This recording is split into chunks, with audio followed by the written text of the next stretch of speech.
it's just a reality. It's a fact. I mean, they're expanding their territory and we're not expanding ours. Our borders are not safe. Our streets are not clean.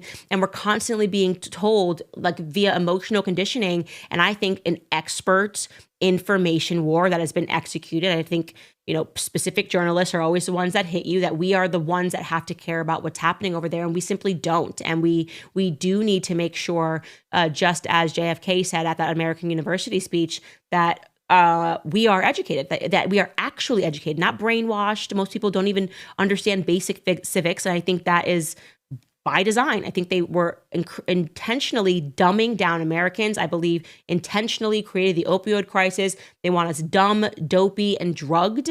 And all of those things that are happening now, that have happened, I think, are now leading people to wake up and realize that we've been infiltrated. And the best guard against this is to remember to think, remember to ask questions, remember to conduct your own research. Even when I'm presenting you this stuff, you go fact check all of this.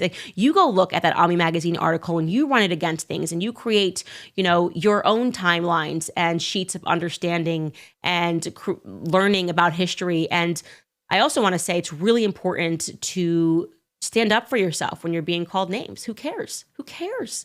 The worst thing that you could possibly be called now, I feel like, is someone that believes the mainstream media. It is a compliment to be called a conspiracy theorist. It means your brain is still working. And like I said, I'm going to think while it is still legal to. Juliana is writing about whether or not me and George have decided to homeschool. Well, our kids are not old enough yet, so that decision has not officially been made, but it is still something that we are, in fact, looking to do. Maddie writes, such a good episode, Candace. Thank you so much. Macho writes, share this everywhere. Get Candace and the truth. It is get Candace and the truth everywhere. Share with all of your friends. Oh, by the way, American Jews, you are American first, not Israeli. It's not anti-Semitic to question a foreign country. Yeah, we need the American Jews to just wake up to this and be like, I'm going to shake them. I'm like, guys, we're not Holocausting you. You're on our side. You're gang. We need you, USA, red, white, and blue. Let's go. And whoever we have to go attack, whatever we have to stop and end, we can do that. We got to stop with this identity politics that they've been trying to train them to only see themselves as Jews. And it's like, no, you're Americans. And I know tons of Jews who think they are Americans. I'm kind of like painting a broad stroke here, which isn't exactly fair, but you get the point. Is that you get people and they truly believe what they're reading in the media, and they don't realize that they are being influenced by people who likely are accepting money to keep you constantly hysterical and to make you think that the shadows on the wall are real, and they're not real. Okay, you're going with us. Pack up, get in the car. We're going for a drive. Renata writes, I would give my left foot for Candace to do a deep dive on Thomas Matthew Crooks. I like it. No way this kid just acted alone and no social media presence at all. The more ridiculous thing was them trying to tell us it was Iran. It's just, I'm so tired of every single time Bibi Netanyahu wants to go to war with someone. They're like, oh my God. And it's just an irony that this person that he wants us to go to war with is trying to shoot the president. Like, come on, dude. You guys have been doing this for too long, Israel. It's just catching up with you. That's it. It's just catching up. That's all. It's natural. The pendulum had to swing back, and it's swinging back towards Israel pretty hard right now. And you can sense the neocon frustration, like the Bush people. That's why we call the Bush neocons. It's because, well, they were blackmailed. According to this guy, according to John Loftus, who I am not. I am not John Loftus. Allegedly. No, all the people are dead. I don't have to say allegedly. I can just say, yep, they were blackmailed. No one can come for me without going through John Loftus. And I don't even know if John Loftus is still alive. I actually have not looked up much about him at all. I don't even know how I came across this article. I'm completely crazy. I don't even know how I end up on these websites. I don't know what goes on. I have no idea what goes on. Anyways, Laura Graham writes, thanks for speaking TRUTH. Candace, do not back down. They will cry anti-Semitism, not. I want you guys also to know that we believe that everyone's screaming anti-Semitism, but the more I look at it, it's a small group of people that just have platforms. And we just shouldn't get caught up in believing that it's like, I don't know, none of my relationships with my Jewish friends has changed at all. We just have conversations. I think most people are more like an Andrew Schultz kind of Jewish person. It's like, whatever, they're not as invested in Israel as the media would have you believe. But like I said, they have always understood how important the media was.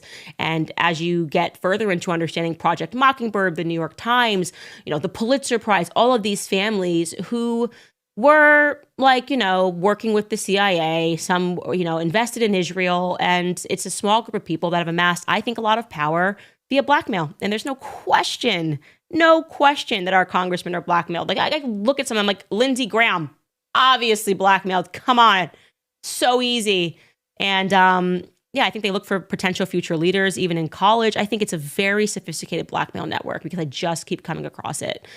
How much trouble am I in? Am I am I so dead? Skylar, Mark, should I just end this live immediately? Okay, scale of 1 to 10, Mark. How much trouble am I in? Probably 100. Darn. Oh my gosh. Amazing. Well, this is, if it helps, Mark's Jewish. Please leave me alone. Mark, tell them how Jewish you are, please. Oh my God. Someone said Andrew Schultz is not Jewish. I thought he was Jewish. I think he is Jewish. Wow, I just assumed. I don't know why. I thought somebody told me that. Thank you, live chat, for clarifying that. Anyways, the point being is we've gone through a lot today. And yes, share this. I will be in trouble. There will be a lot of articles written about me, but the people that watch it will know exactly what I said and why I said it. And if you would like to support me, you can go to CandiceOwens.com. You can give a donation. You can sign up. You can join the book club. These are the kinds of books that we're reading, just putting little pieces together here and looking at a picture, wondering if America has been, occupied since the 60s or even before, I guess. I don't know when this guy, maybe since before then. Sometime in the 50s, about when Eisenhower was warning us. And by the way, LBJ, this is also why I don't believe in the moon landing, because LBJ did that as a distraction so he could just do things with Henry Kissinger. But I'll save that whole conspiracy theory for another day. And by another day, I mean you can go back in past episodes and just look up Candace Owens NASA and it'll pop up, because I've already spoken about it, because I literally don't care what anybody thinks about me. I am very proud to share these stories with the American people and abroad, all across the world. All right, guys, love you forever. I have bad news. We're not going to be on air tomorrow because I have a very big day personally. Something really big is happening. I'll probably share that on my Instagram. I'm very excited about it. It's a very good day to take off. I'm sad that I can't speak with you guys because you guys are telling me that Blake Lively has filed a dismissal and there's no one that could go through those documents but me and do it the right way and do it justice. But we will be off air tomorrow. So we will see you guys on Monday. I love you forever. And defend me in the comments because they're going to come for me hard after this. You guys better be in the comments like crazy. Love you forever. See you on Monday.